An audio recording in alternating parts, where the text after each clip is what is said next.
Sometimes it takes a different approach to help you unlock your true potential. Capella University's game-changing FlexPath format helps you learn at your own pace and fit earning a degree into your life. From before you enroll to after you graduate, you'll be supported by people who are invested in your success so you can pursue your goals knowing that help is available if you need it. Imagine your future differently at capella.edu.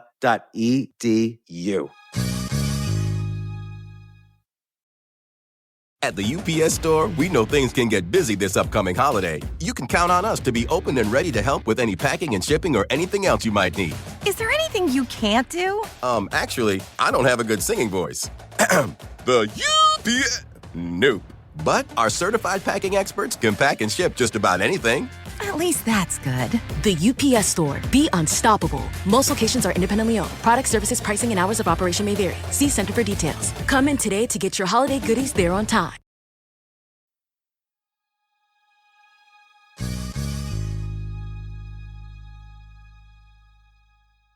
James Brandolino started a hedge fund, which was a fraud, a Ponzi scheme, all the illegal activity, how he went from civil to criminal.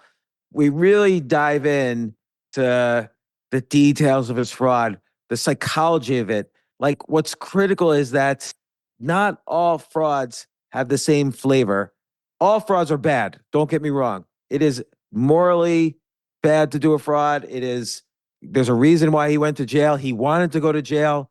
He tried to kill himself, and it's amazing the story of how he failed to do that. But before I give too much away, we're going to discuss in detail the fraud, and then tomorrow I'm going to release the story of him going to jail, what happened there, and how he came out the other side. Let's dive into the details of the fraud that James Brandolino committed. This isn't your average business podcast, and he's not your average host. This is the James Altucher Show.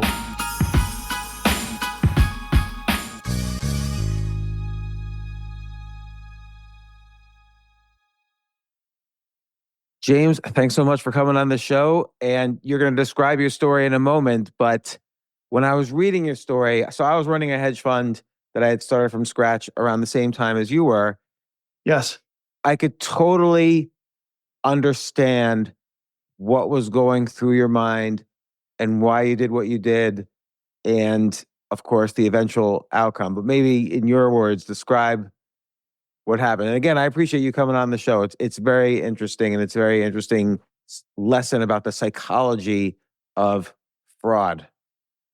Yeah, the psychology of fraud, James, and really how fast things happen. Most investment fraud does not start out as investment fraud. I think that's probably where I want to start first. Most people don't wake up one morning working at Amazon and say, I want to steal 5, 10, 15, 20, $50 million, right? And they go out, they get a website, and they get some legal and marketing documents. They open up a bank account and start soliciting for investor funds. And then, when the feds or the SEC knocks on the door, or they get the phone call, they're on the jet going to Brazil to hide with the money. That rarely happens that way. And in my case, I had been trading for a long time. I have a background that's very heavy in the futures and securities market. I worked on the trading floor in college, on the grain floor and in foreign exchange. So I knew the floor very well. I was an ops manager and a trading desk manager at a firm that is now defunct, but a former global leader, MF Global, based out of New York. I worked in the Chicago office. When you say you were the trading manager, what does that mean? Are you trading, or is that the back office, or what is that? No, I was actually, so when I was an ops manager, I was an ops manager, a junior ops manager over probably 40, 50 employees who were on the trading desk. But when I was a desk manager, there was another person and myself who were running our own book of business. Okay, so you knew what you were doing. You knew how to trade. I've been trading since I was in high school. And just to do a quick backstory, my whole motivation to trade came after my freshman year in high school in '83 when the movie Trading Places came out, right? And Dan Aykroyd and Eddie Murphy are trying to corner the frozen concentrated orange juice market at New York Board of Trade. And that's really kind of where my impetus to start trading and have a career in trading began. And when I was at MF Global, I had designed an intermediate term bond trading strategy, trading basically the yield curve, 10 versus 30-year Treasury bond futures. And so what does that mean? So the U.S. government, and just from very basics, the U.S. government issues bonds, which are essentially they're borrowing money from other people, and some are 3-year bonds, and some are 5-year bonds, and some are 10-year bonds. And I guess they always trade kind of a certain distance from each other, and you would if that distance went out of whack, you would arbitrage it somehow. You would like buy one and sell the other. Right, exactly right. Trading the 10s versus the 30s. That's the yield curve, the spread, changes every day. Although it's not quite as volatile as trading the outright instruments, but there are certain patterns that I thought I'd recognized, and we traded that really for 3 years before I decided to go out on my own. And how were you doing when you were trading for MF Global? Were you generally up? So when I was in MF Global, I was very limited in terms of approaching clients with our trading system. It was more of a discount, a kind of a Charles Schwab operation in terms of the clients that we had. It was a lot of funds that we had, and basically they're calling their own shots. We're just basically placing orders and developing business that way. So I left MF Global in '99 and formed my own small futures brokerage firm, so I could solicit clients and trade this system with the ultimate goal of eventually going out on my own. And I was shooting probably 5.5% to about 6.5%, and drawdowns were pretty low. And after about 3.5 years of having that track record under my belt, I decided to become a member of the board of trade and start a futures hedge fund. And that's what I did. Can I ask a question? Absolutely. I'm sorry to always interrupt, but no. If I don't ask now, I'll never ask. Absolutely. So 5.5%, 6% in 1999, everybody I knew then was quitting their hedge funds and their brokers because, they didn't understand that 5.5%, 6% was a great return if you had no drawdowns. Like, it was a good, solid return. But, this was the internet boom. Everyone wanted 200%. Correct. So, and basically, my clients were mostly high net worth individuals, business owners, and this was just a small piece, kind of an alternative investment for their portfolio. So, I wasn't, managing, 50% of somebody's portfolio with this strategy. It was, maybe, 5%, 8%, no more than 10% as an alternative strategy. How would they justify investing with you when they see all their friends making just buy any internet stock and you're going to make that in a day? Like, you're making 5.5% a year plus your, a hedge fund. So it's a little more risk because you don't have access to the money, or the investor doesn't. Like, how would you sell such a strategy? It's a small piece of their portfolio. And a lot of these guys were making, were swing for the fence kind of guys, right? So they were doing really well in other parts. It's just a small piece. And Okay. it definitely was a part of the sales process. I mean, everybody that, most of my initial investors were family, friends of family, people that I knew a long time, and of course, my longstanding brokerage clients. So I had already a relationship with everyone that I solicited to invest in my fund, right? And how much were you able to raise in this period? We raised a couple $1 million initially. So it was like a good start. You wanted to build up, prove a track record, and then go for the gold. Raise, like, at that time, a large fund would be like $100 million. Correct. But I mean, even at that point, if I could have raised, $10 million. I mean, I understand I didn't come from a bank. I didn't come from, JP Morgan or, Morgan Stanley or any of the big banks. I was, just someone who, kind of came up from the bootstraps and, learned on my own and didn't really have a lot of contacts at the time, and basically just raised money where I could, which was former clients and family and friends. So, and again, I'm sorry for asking so many questions, but like, with a few million and you're charging like a 2 and 20, like 2% of assets, 20% of profits, something Correct. like that. Correct. Were you able to make a living at that point, or you had money saved? Well, we're not even going to get to that. So I had quite a bit of money saved, but I think we need to take a step back and really kind of talk about the catalyst for how the fraud started. Okay. So, which is really interesting, because the catalyst was I became a member of the board of trade. All of my documents were done, and I'm waiting literally on the floor. And I had 3 or 4 jobs on the floor. I knew people. I knew how it operated. So it's not like I was new to the floor. I'm waiting for the board of trade IT department to come and hook all of my equipment up at the desk. And I'm just kind of walking around, and there's the Dow Jones futures pit, right? And I'm just mesmerized about, these huge orders coming in, huge paper coming in that just moving the Dow, 50, 80 points in a matter of a minute or 2 or 3 minutes. And I'm just kind of thinking to myself, boy, wouldn't it be interesting if I could rework my models a little bit and to account for this volatility and maybe earn another 100, 200, 300 basis points, and I could be at that 8%, 8.5%, 9%, and I'd be a hero. Now, understand, none of my clients had ever suggested, boy, we wish that you were, making more money, or we wish that you were, trying to, be a little bit more aggressive in your trading. They were all happy with, the little piece that I was managing of their portfolio. And kind of just like that, I took about a week before I started even trading to the fund, and I reworked some models, and I did some real quick back testing, and it back tested okay. I mean, nothing great, but I go, well, I'll make it work, right? I've traded for a long time. So my first week of trading, I lost 3%. Ugh, and that just feels so bad, particularly Well, you're just starting. These are your friends and family. They see all their friends making 100% a year, and boom. yeah, and it's not so much 3% because I had a few months where I was down over 3% when I was managing their funds as a broker. But like you just said, it's month number 1, right, of the new fund, and I had a couple weeks because I had it scheduled that a independent CPA firm would get all the documents from the brokerage firm, and they would run all the numbers, and they would send statements to clients.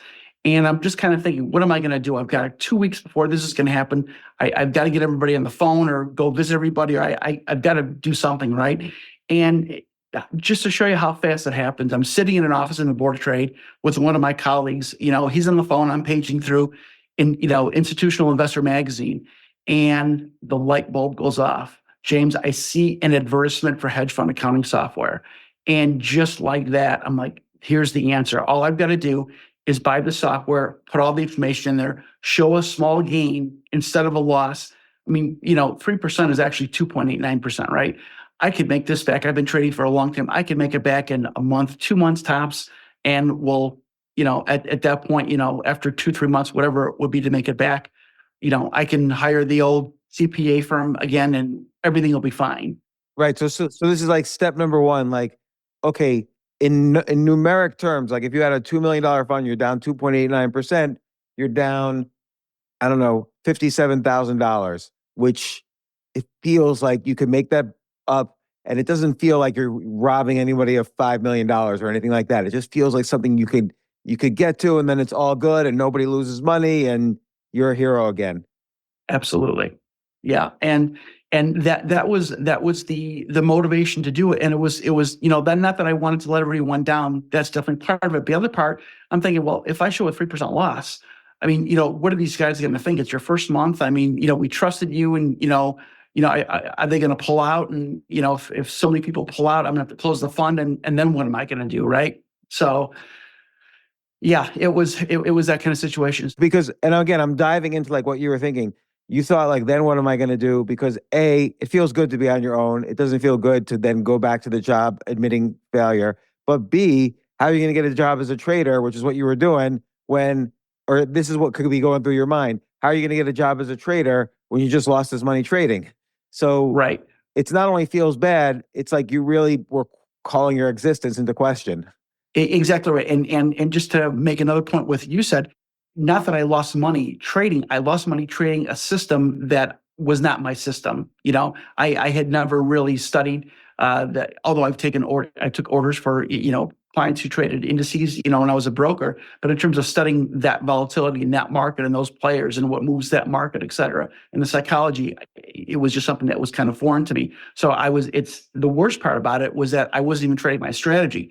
I was actually trading a market that I was not familiar with, which was a recipe for disaster, of course. Well, you were trading the stock market instead of the bond market. Correct. And what month are we talking about? Yeah, so this is beginning of February of 2003. February of 2003. So I was trading pretty actively then.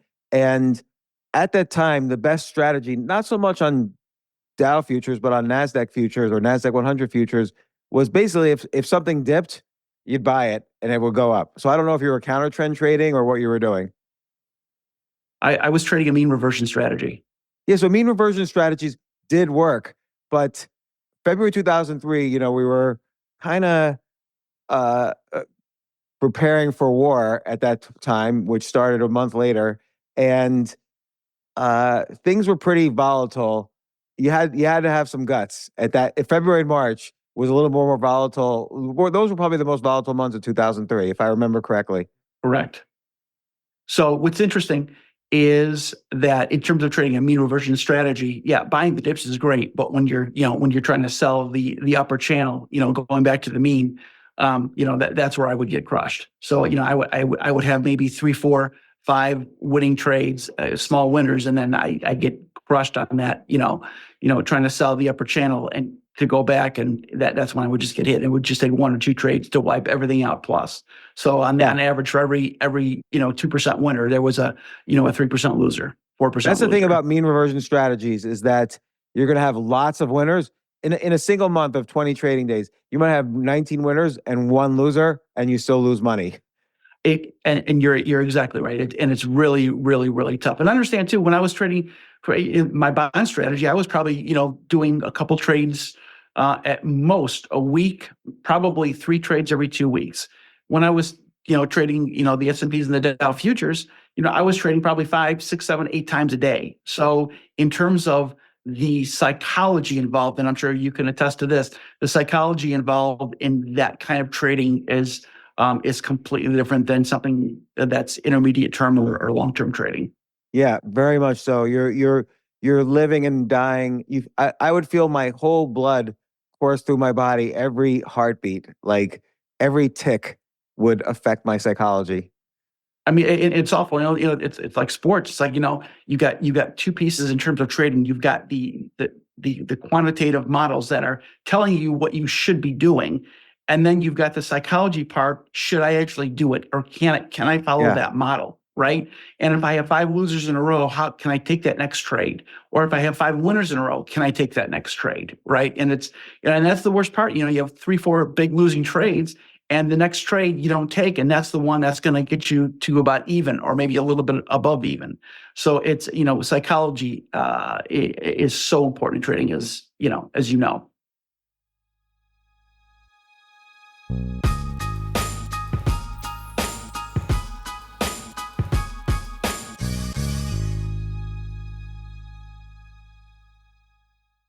Yes, it's totally true.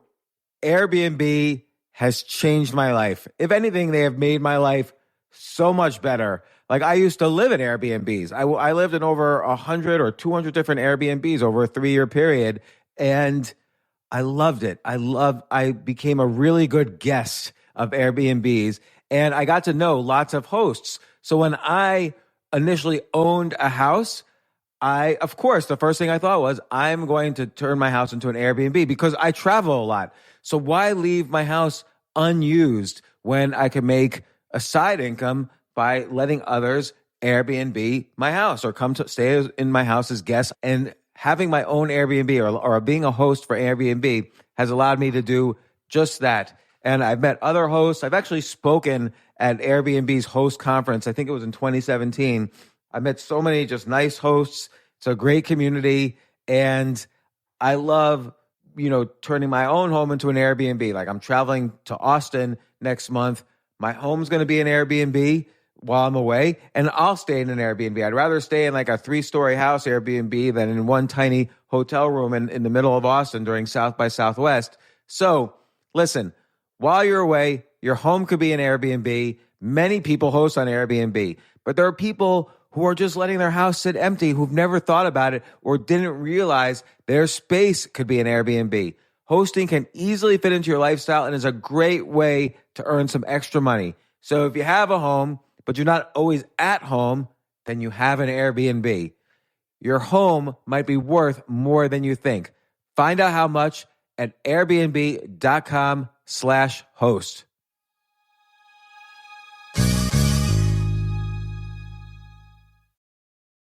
Daylight savings time is starting up again. Okay, podcast is over. That's all you needed to know. But why do we have daylight savings time? Answer: to give us more daylight from March through November. By setting your clocks forward, it may feel like there are more hours in the day when we initially start daylight savings. But if you're hiring, it doesn't necessarily help you find qualified candidates for your roles any sooner. There's only one way to do that: ZipRecruiter. And right now you can try it for free at ZipRecruiter.com/James. ZipRecruiter works around the clock to find qualified candidates for you. Once you post your job on ZipRecruiter, they send it to 100 plus job sites so you reach more of the right people. This is such a brilliant idea for a business, and ZipRecruiter did it. So ZipRecruiter's smart technology also quickly scans thousands of resumes to identify people whose skills and experience match your job. I've used ZipRecruiter particularly as a potential employee, and I still to this day get messages every day. James Altucher, would you like to apply to be VP of Entertainment at NBC or whatever? So there's just nonstop emails. Like I got 5 or 6 emails today because a year ago I signed up for ZipRecruiter. So spring forward with a new hiring partner, ZipRecruiter, and find top talent sooner. See why 4 out of 5 employers who post on ZipRecruiter get a quality candidate within the first day. Just go to this exclusive web address to try ZipRecruiter for free. ZipRecruiter.com/James. Once again, that's ZipRecruiter.com/James. ZipRecruiter, the smartest way to hire.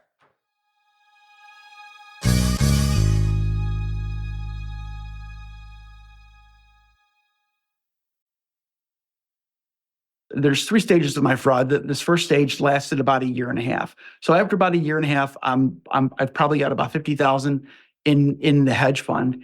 And I'm thinking, well, what am I going to do? I'm a sales introvert. I didn't want to go back to everybody and say, I need to raise more money, right? Let's put more money in. Let's make this thing bigger. So what do? I raid my 401k account. I get a home equity line of credit on my condo. I basically put my entire net worth into the fund to try to make it work, right? Now, and at this point, when you say you have $50,000 in the fund, you were like roughly $2 million down to 50,000, like you had lost everything? Correct. And that's because, were you taking bigger and bigger swings, like were your position sizes going up? They weren't huge positions, but they were large enough to in a year and a half, lose about $2 million. And at this point, it's very important to realize the problem here was not that you were down money. The problem here is that your investors didn't know you were down. If you had never said anything to your investors, nothing illegal would have happened at this point. But you were telling investors that they were actually up. They think they're making 1%, 1.25% per month, and actually they're down. At the end of the year and a half, about 100%. Correct. Yeah. So they thought maybe there was like 2.1. I was making it 2.1 million in the fund, but in reality, there was $50,000 in the fund. Exactly. So after that year and a half, I began putting my own money into the fund, which of course is against SEC rules because I didn't let my investors know that I was flooding the fund with my personal money because basically I'm trying to cover the losses, right? So that was really stage 2, and that lasted for about a year, right? What was illegal there? Well, why is that against SEC rules? Because if you had disclosed to your investors, listen, I'm down, but I'm going to pay you back with my personal money. Here it is. That wouldn't have been illegal. No, it would have been fraud. It would have been civil. I probably would have been kicked off the board of trade. It would have been censured by the SEC.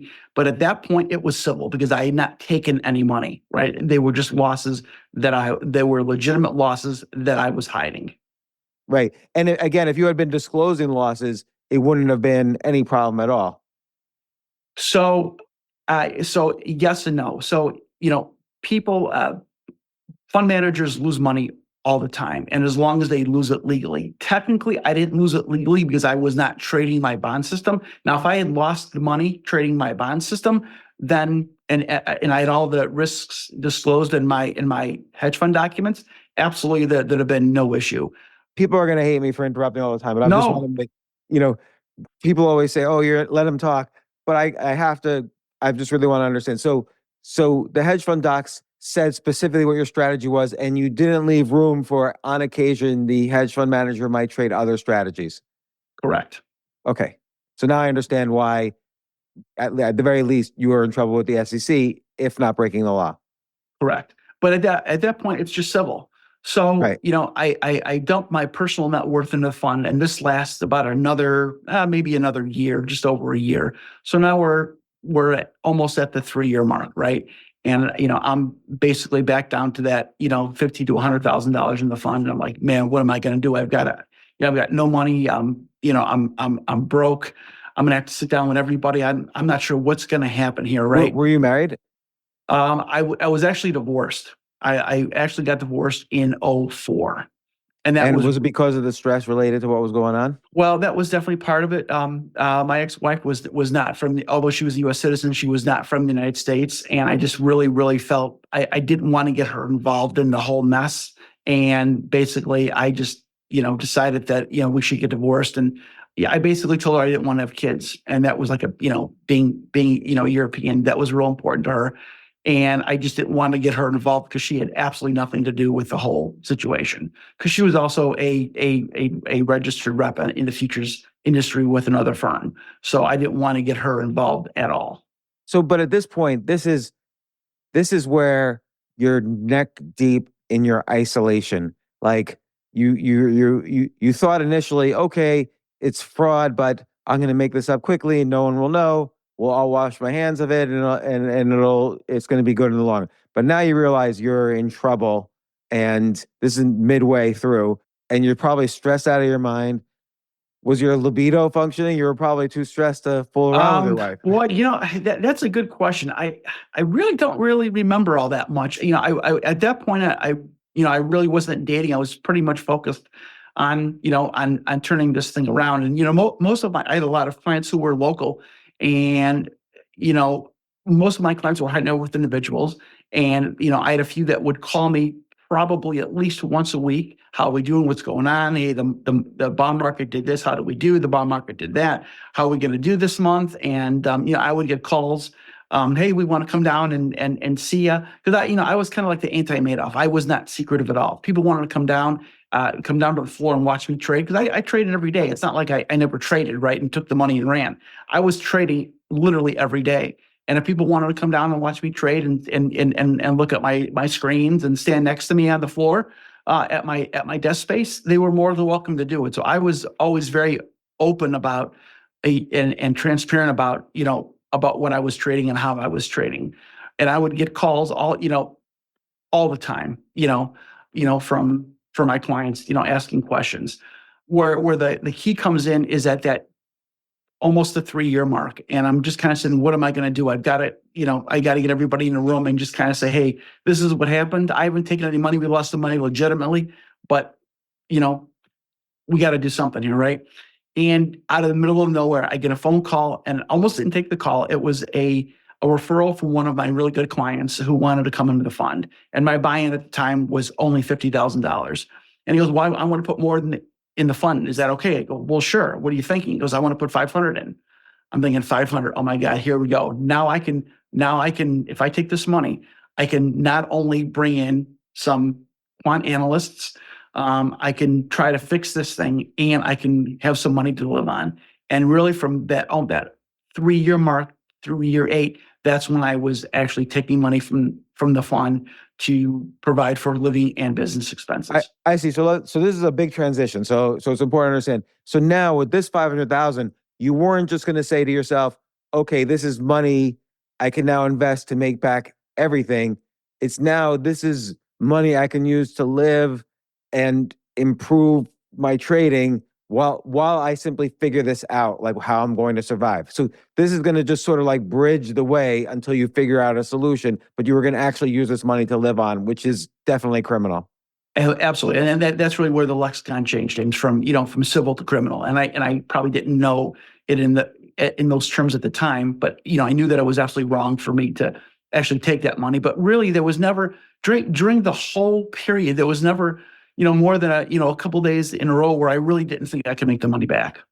But let me ask you a question. And there were so many ways that, that I tried to make it back and just couldn't. And one of the ways was I was doing a lot of trading in my personal account, in my individual account, because as a member of the exchange, I could trade just huge numbers in my individual account. And as long as I was flat at the end of the day, I mean, I could trade 100 to 1 margin, if not more. Wow. With $100,000, I could trade $10-15 million worth of S&P or Dow or NASDAQ futures.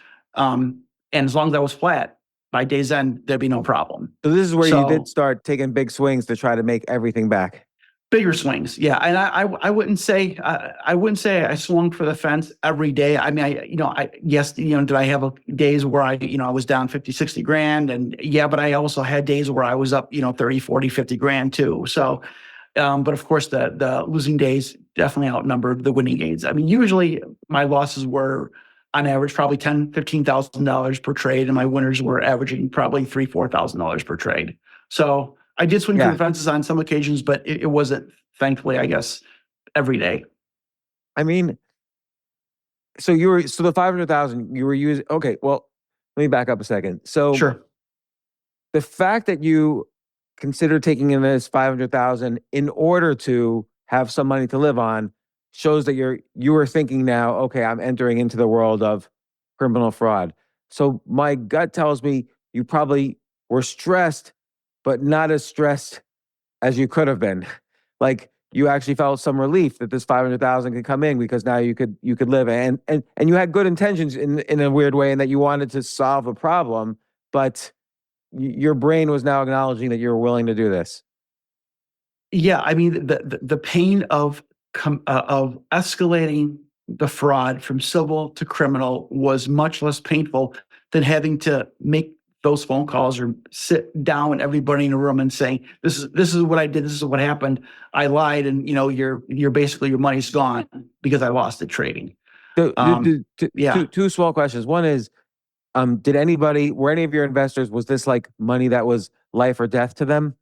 No, 95% of my clients were sophisticated, high net worth. There were no grandmothers or grandfathers who lost their homes. And during this time before, when you were considering making all the phone calls, did you consider killing yourself? Well, we can talk about at the end. Okay.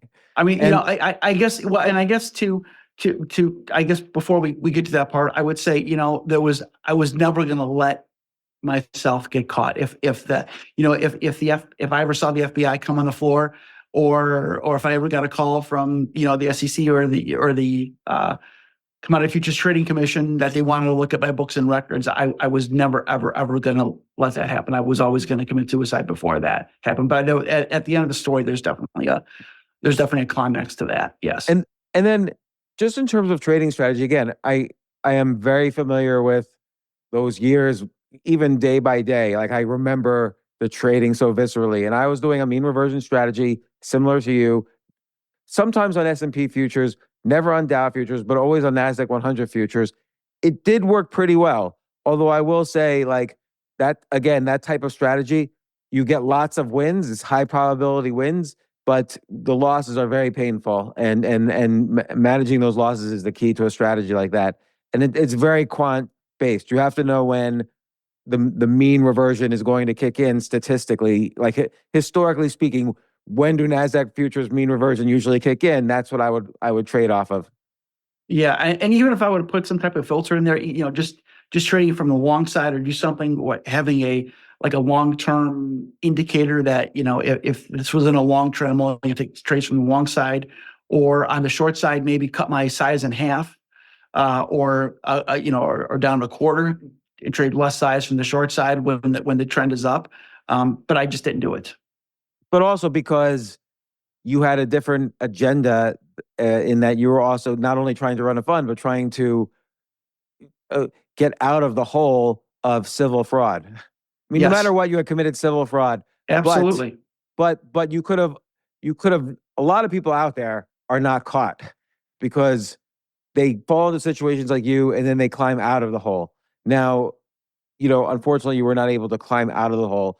And before you continue the story, I'm always curious, do you think Madoff started the way you started? Like, he was considered a genius, right? He was the first head of the NASDAQ. He was considered this genius prodigy guy. And then he started a fund. Do you think his first month he was down 3% and then just bit by bit became the largest fraud in history? Absolutely. And it's chronicled by Diana Enriquez, the New York Times reporter who wrote a book, and it's on my shelf here if I can see it, and I don't see it. She wrote a book about Madoff.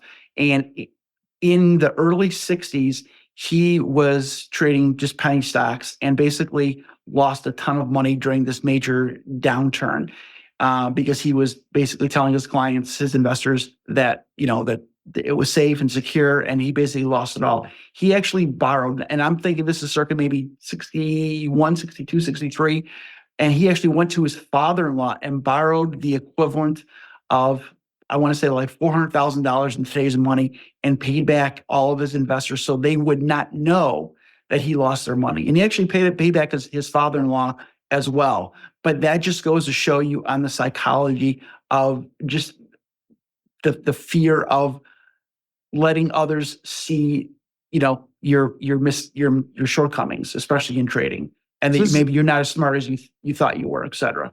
Right, because trading is so much for, like, everyone's just calling you a genius, like particularly a guy like Madoff, like everyone's calling him a genius. And then if he loses money, it's like his images of himself changes. Yeah, well, and what's really interesting is, with Madoff is that, he was a legitimate business person. Being the sixth largest market maker, and I think it was in 07. So what he did in terms of electronic trading and saving investors money, getting fills back, within 3 to 5 seconds versus, what was it before? 30 seconds a minute. He was just huge in that realm. So he actually had a lot of street cred that was well deserved, but he just took that trust and wrapped it into his money management scheme. And the fact that he did this once before, like in the 60s, and sort of covered up the problem successfully, probably made him think he could do it again in the early 90s or whenever his fraud started, and he just wasn't able to. So I always wondered whether it was he had bad intentions from the beginning or it just started with fear and perhaps good intentions, but I always wonder if he just slipped into the criminal stuff.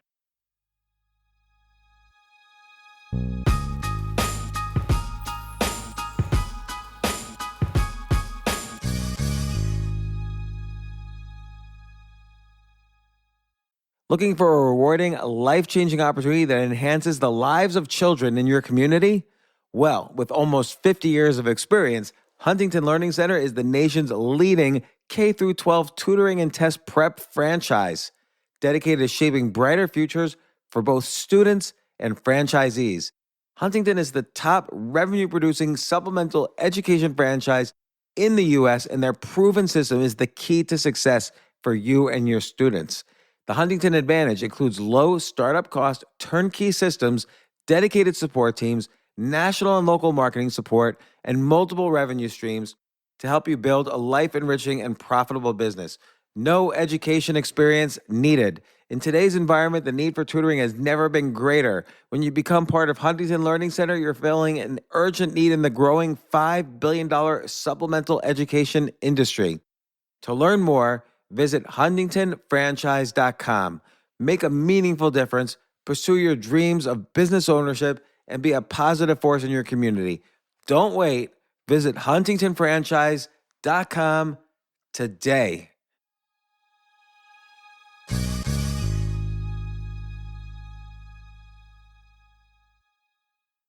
Hey, listen, men's health is important. Men act all cocky and like they don't need anything. But the reality is, as you get older, there's some things you need. And it often feels like we're too busy to take care of our health problems. Like, I'd rather do anything than go to the doctor or the dentist or the pharmacy or whatever. But now you don't have to waste your time if you use HIMS. HIMS, H-I-M-S, HIMS is changing men's healthcare by providing simple and convenient access to science-backed treatments for erectile dysfunction, hair loss, weight loss, and more. The entire process is 100% online, so you get a new routine of improving your overall health faster. Jay, you listening to all this? Yes, I definitely gonna use him from now Not on. that you need it. You're young and healthy. James, I'm 35. You're getting there. You might need it. Who knows? But if prescribed, your medication ships directly to you for free and in discreet packaging. No insurance is needed. You can manage your plan on the Hims app, track progress, and learn more about your conditions and how to treat them from leading medical experts. Start your free online visit today at hims.com/James.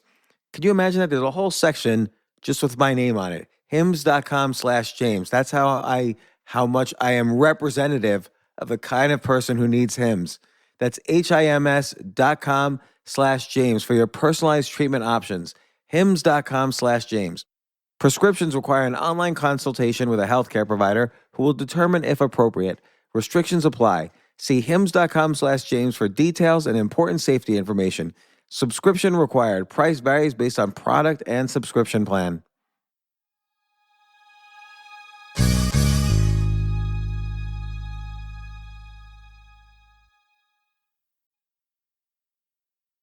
Since your clients thought you were up each year and this is your fourth year, were you taking fees on your quote unquote wins that didn't exist? No, big red flag. I never took fees from my clients. And were they suspicious that you weren't taking fees? Were they telling you, hey, No, Jim, James, take I fees? don't need the money. Don't worry about it. I've got plenty of clients. You guys have started with me from the beginning. I don't need to take fees. Got it. So you No. avoided for a long time, you avoided criminal implications. But now Right. you were willing, the decision point was, do I call everyone and completely and utterly not only embarrass myself, but maybe call into future, have everybody know about my integrity and my idiot, you could be thinking to yourself, your idiocy in the market. And what are you going to Absolutely. do again? You'd rather not do that, but maybe you could still kick the can and solve the problem if you slip into criminal fraud with this new investor. Right. And, the thing is I wouldn't even say then I thought, well, if, now that I've got this 500,000, if I can make it back. It was never an if, it's a matter of when I'm going to make it back. Right. So the good intentions, I use that phrase, but obviously there's issues to it, but the good intentions were intact. You weren't like a criminal mastermind. You were scared to death and you rationalized, oh, okay, now I'm going to get into criminal fraud. Right. Absolutely. Where if I'm that first week of trading, if I would, excuse my language, if I would have the balls to call my clients up and say, hey, we're down 2.89%. Just FYI, I'm giving you the heads up when you'll get your statements in a couple of weeks that that's what it's going to show. So we're gonna keep moving forward. If I would have just done that, this probably never would have happened. So I'm sure you read Market Wizards or Stock Market Wizards, which was out Sure. around that time, and I forget which investor it was, but one of the guys. He raised money from a client, and day one, they lost a huge chunk of money. And the first thing they did was call that client, tell the client everything that happened, and the client actually put more money with him because of the honesty. It's the flip side. Right. Yeah. It's a shame that I made that decision. So now we're probably in the beginning of 2006, and I'm basically living off of. Probably at that point, maybe taking 10,000 every 2-3 months to live on. I've hired a few quant analysts to come in and rework the models. I hired a trading psychiatrist to. We did a bunch of phone sessions to work with my psychology of trading. That's really where my bigger issue was. If I would have followed my trading models as I should have, I probably would have been up money. I definitely wouldn't have lost nearly as much as I lost. And what software did you use to build your trading model? So I used a software called TradeStation. Oh yeah, I know it very well. It has almost like a C-like language to build the models. It's really easy to build and test. And that was the issue. It's it's like I know what I should be doing with this trade, but am I going to try to outguess it and outsmart it? Because I've had 4 losers in a row. I'm not going to take the next trade, and sure enough, that's going to be the winner. And who is your trading psychologist? I'm going to go to the end, and then we can kind of backtrack a little bit and talk about some of the red flags. So basically, I'm almost at the 8-year period, and I'm probably down to under $100,000 again, and I could have raised more money. I had probably 3-4 prospects where I could have raised another probably 500,000-600,000, maybe a little bit more. Now, understand, I'm raising money. Other clients are putting more money in during this period as well, during that from year 3 to year 8 as well. So I'm really hemorrhaging money. So with that said, why are you so consistently losing? Like this mean reversion strategy is just not working. well, if I would have followed the system as I should have, I probably would have done not really much worse than having some small losses. Okay. Right. And it was just the fact that if I could, kind of come up with, rework it so I could, reduce some of the losers, because like I said, the winner, it was probably winning probably almost 2/3 of the time. Of course, those are small losses, right?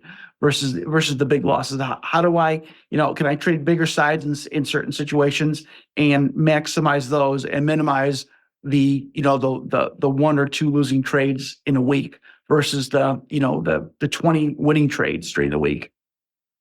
Yeah. Yeah. So it's tough.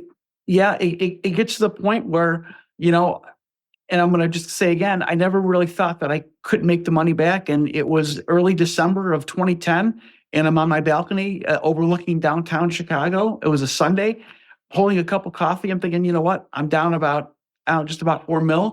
I'm not going to make it back. I'm done.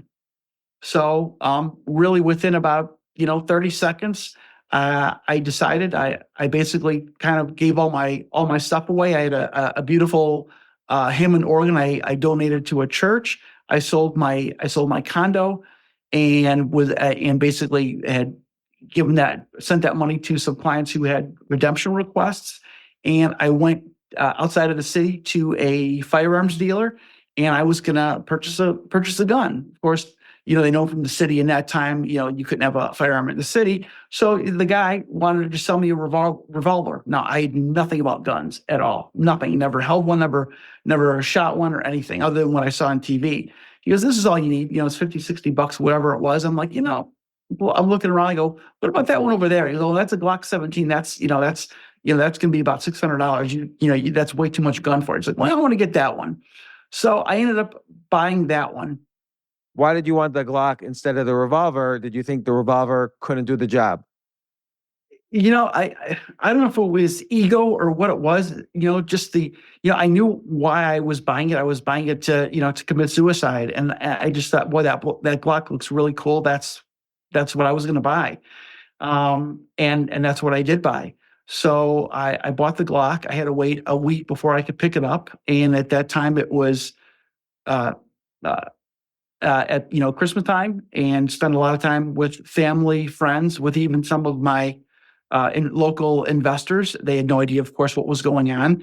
I ended up going to Vegas for New Year's, and I came back literally from the airport, went right to pick up the firearm, and basically took it home, wrote a bunch of letters, and was gonna, commit suicide. And I understand that I had never even held a firearm before. Here I am with this Glock 17, and I've got the clip out, and it's a new clip, and I'm trying to, I'm on YouTube trying to figure out how to load ammunition into this clip, and it was, I mean, comical, I guess now that I can kind of laugh at it. And on January 4th at about 3 a.m, I walked from Chicago's Lincoln Park to North Avenue Beach. And, got there, said a few prayers. It was pretty cold. And I had, my glove off in my right hand. And I raised the Glock to my forehead and pulled the trigger, and nothing happened. I go, how could this happen? I mean, I'm looking for a safety. There's no safety on it. Well, literally, I didn't know it at the time, but the Glock has a built-in safety feature in the trigger. And your finger has to be on the trigger in a certain way. Else the lock will kick in. The lock is actually in the trigger, and that's what saved my life. And basically, walked back to I was staying with my girlfriend at the time, and walked back and contacted an attorney. And 2 days later, I was sitting in front of the U.S. attorney and the FBI in Chicago. Oh my gosh! And they had no idea who I was. They had no idea. I'd never been under any investigation with any regulatory or state agency. And they're like, they kind of didn't believe it really kind of at first. And my only requirement really was that they file a complaint relatively quickly so I could, be incarcerated. So really I could protect myself from myself. And I think it probably took them about 10 days, 12 days, which was actually pretty quick for them. Because, the FBI is like, well, we've got to check this out. We want to make sure you're not some nut that, that wants to be incarcerated. We need to kind of check and make sure that what you're saying is true. And so that's what happens. I proffered with them a couple of times, gave them all my documents, proffered with the Commodity Futures Trading Commission, and then was incarcerated in January of 2011.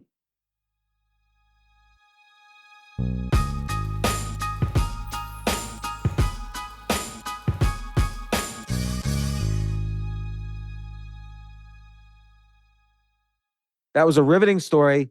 Come back tomorrow because James goes to jail. Why? What happened? And what happened after that? It still continues the story. And it's such an interesting topic to me. I mean, I was running a hedge fund around the same time as James, and I knew a lot of funds in that business, and I was skeptical of all of them. And it was fascinating for James to kind of open to my eyes to how much fraud was out there. But we'd take it even further in tomorrow's continuation, starting with James goes to jail. James Brandolini, that is, not me.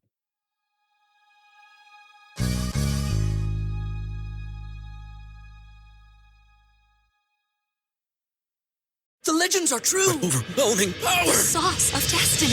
Yes! The most legendary sauce has arrived as McDonald's transforms into the anime world of WickDonald's. The greatest flavors unite in all new savory chili McDonald's sauce to make your 10-piece Wick Nuggets, fries, and Sprite ultra-powerful. Unlock manga comics with every meal and sit down for a new anime short every week only at WickDonald's. Ba-da-ba-ba-ba, go! At participating McDonald's for a limited time while supplies last. At Capella University, you'll get support from people who care about your success.